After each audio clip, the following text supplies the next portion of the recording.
So 2025 question 1, A, B and C. So table below shows 5 terms associated with the cone. Complete the table by matching the term with the correct letter. So it has the generator done first, right? So our next one here, right? So if we just go down to the ones that we can spot very easily or very quickly. So that's our parabola there. So that's C. We have a triangle here. So D is our triangle.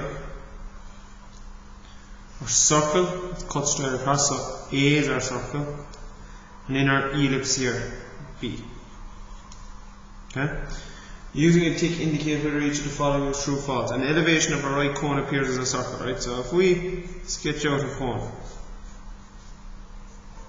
plan an elevation of a cone there sketched out, right? So the elevation of it appears as a circle, well that's false. The plan of a right cone appears as an ellipse.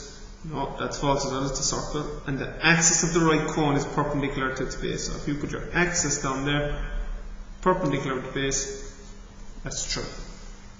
So, the image on the right shows a design for a globe. Complete the globe design below by locating the center of the circle. Okay, so this has come up before. To find the center of a circle, we need to draw 2 chords and we need to bisect them. So we draw our chord, compass more than halfway at the line, swing an arc on each side of the line, same distance on the compass the other side, swing an arc,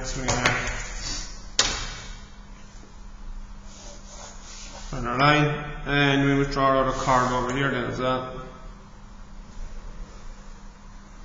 So the position of those chords doesn't matter, we're just drawing 2 chords, and those bisection lines then where they meet, that gives us the center of the circle. So that's the first part done. And complete the drawing as shown in the image on the right. Show all construction lines clearly. Okay, so it goes through the center here 60 degrees.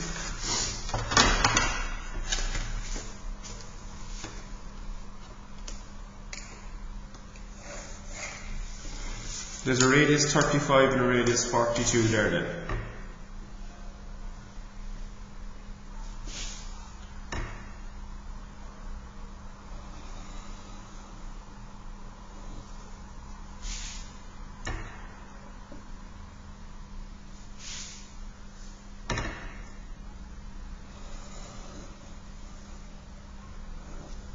So a radius 35 and a radius 42.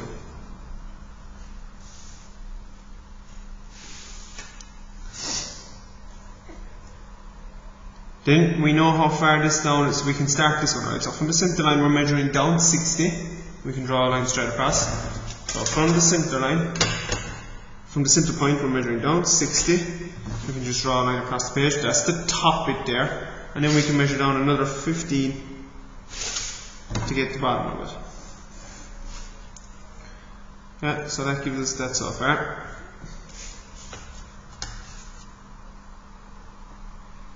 Then okay, we know here from this line that from the center here, where the center line of the circle comes out and hits this one, we can drop it straight down.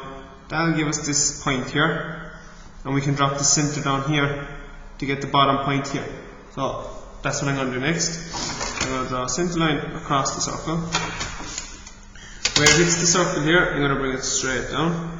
That's the bottom of it there. And where it hits the outside here, I bring it straight down. So I can darken in that now. That's the bottom or the base. Now I need to draw my radius 15s. So I'm setting 15 on my compass. I'm stepping back 15 to the left and right. That gives me the center to swing the arc.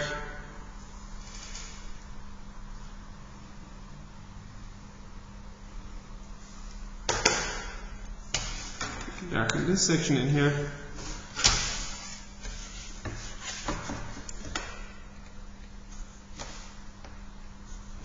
Throw for my 15s there to get that line, and then we're just joining that back to the center.